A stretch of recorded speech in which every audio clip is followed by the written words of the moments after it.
From the NBC Montana studios, this is NBC Montana Today. Good morning, Montana. I'm Jason Hurst. As you pour your coffee and make breakfast, let's get you informed and help you end the week strong. Coming up over the next half hour, the city of Bozeman laid out their climate plan. Find out how they can achieve their goals. Plus, there's just over 300 accredited fire departments in the world. Could the Bozeman Fire Department be next? And the governor was in Missoula to check out the holiday spirit, sights and sounds, and much more over that next half hour. Well, the time is 6:30, and we are starting out with temperatures in the 20s and 30s.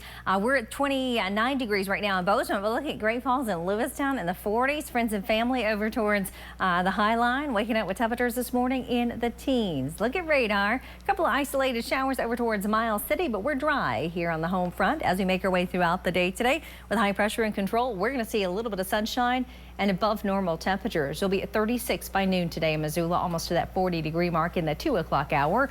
Warmer today in Bozeman. Bozeman getting close to 50 degrees. You'll be at 44 by noon, 48 at around 2 p.m. today under a mix of sun and clouds. We're tracking a weak disturbance that could bring rain and snow and even freezing rain this weekend. We'll time it out in 10 minutes. Bozeman City Commissioners held a work session on their climate plan to discuss what needs to happen to achieve the outlined goals. NBC Montana's Brianna Carroll breaks down where the city is in terms of meeting those goals and what challenges lie ahead.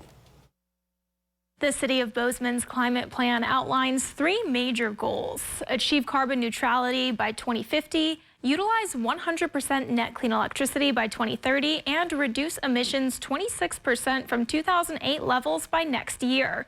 But right now, the city is not on track to meet that 2025 deadline. City officials say that although they are doing all they can to achieve those goals, the city alone does not have the power to meet them. Sometimes it might be the city of Bozeman, sometimes it might be Gallatin County, sometimes it might be the state of Montana, sometimes it might be the United States of America.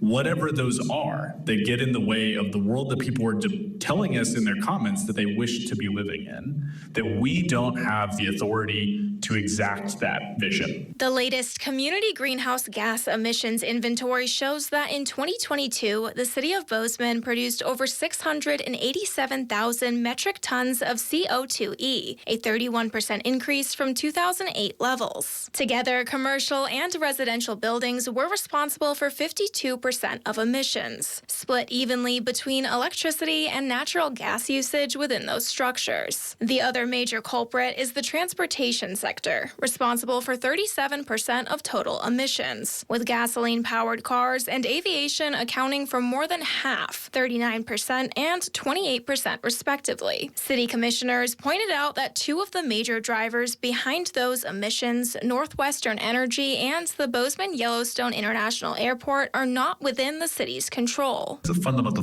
problem with this is that the bulk of our emissions future was driven not necessarily by any efforts we could put into place, but basically what Northwestern does with its electricity. But it's not all bleak. The city is making progress toward its goals through a number of projects and initiatives enacted over the past year. And although total emissions in Bozeman are up, emissions per person decreased 17% from 2008 levels and are currently 15% below the national average. Commissioners agreed that moving forward, the city should focus on the projects that will have the greatest return on investment in reducing greenhouse gases, as well as working toward forging partnerships with outside entities like Northwestern Energy. The biggest step forward that we could make in terms of achieving our 2030 electrification goal is the Green Power Program.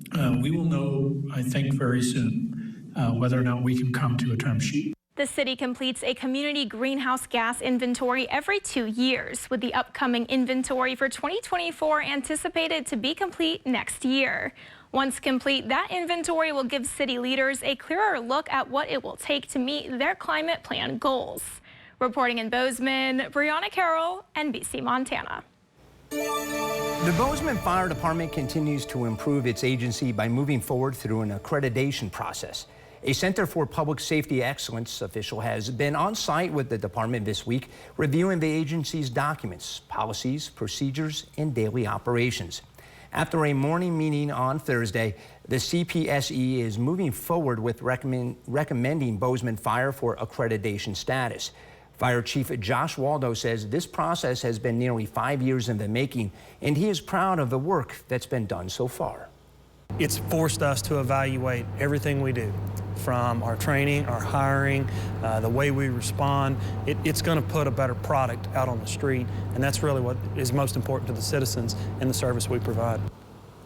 If the Bozeman Fire Department is approved for accreditation in April next year, they would be the first accredited department in Montana. There's only 311 accredited fire departments in the world. In Helena, the Department of Commerce announced 5 communities in the Treasure State will receive a combined total of more than $37 million in tax credits. The credits will go toward 6 new developments to build affordable homes, and the recipients include Hidden Creek in Bozeman, the Homestead in Dillon, Opportunity Place in Missoula, and Polson Gardens in, again, Polson. Now, the Department of Commerce says these projects add a total of 136 affordable homes for local families and seniors. Montana's governor traveled to the Garden City ahead of the holidays. Governor Greg Gianforte made Missoula one of his stops Thursday morning to witness the holiday spirit in action. NBC Montana's Kylie Gibson was there to capture the visit. Governor Greg Gianforte came to Missoula Thursday morning to spread some Christmas cheer. His first stop was the Salvation Army to help pack and distribute gifts to Montana families in need. The Salvation Army for 150 years has been providing gifts at Christmas, and they've been spreading the good news of this Christmas season. So I'm just so thankful for the work that they've done, serving 700 families each year, so every child has some presents under the tree. The Salvation Army Northwest helps people overcome poverty, addiction, and economic hardships through a range of services. I talked with Major Robert Covert, who tells me it is so rewarding to provide local children Christmas presents each year. To see the expressions on the faces of the parents, knowing that when their kids wake up Christmas morning, there's going to be something under the tree. Sorry. But to see that there's a way that we can help the community and help the parents that are in need to make sure that the kids enjoy Christmas. Gianforte also stopped at the new 53,000 square foot Montana Food Bank Network facility, which is expected to wrap up by early summer. The new facility is more than twice the size of the current facility, allowing them to serve more agencies across the state. 100% of it is funded by our private donors, and so a lot of corporations, foundations, individual donors have all been extremely generous in supporting this project. He then traveled to the current Montana Food Bank Network facility to help pack some distribution boxes for the holidays. This new facility that the Montana Food Bank Network is building, it's going to be actually they'll cut the ribbon in June. It's going to significantly increase their capacity. They serve all 56 counties here in Montana. Today, because they don't have the space, they're turning food away.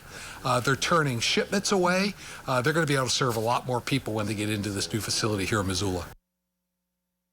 And we now visit with Chief Meteorologist Brooke Foster. Brooke, students will soon be off for the Christmas holiday, but they do have to go to school today. So how's that bus stop looking? All right, kind of the last day of school for those kiddos, and weather-wise, couldn't ask for a better Friday. I mean, temperature-wise, it is kind of a mild start this morning. We're waking up in the low 30s right now in Kalispell. At around 7 o'clock, temperatures drop to 29. We're back to 35 at lunchtime. By the afternoon, we're going to be sitting right around the 40-degree mark. Dry skies today for Missoula.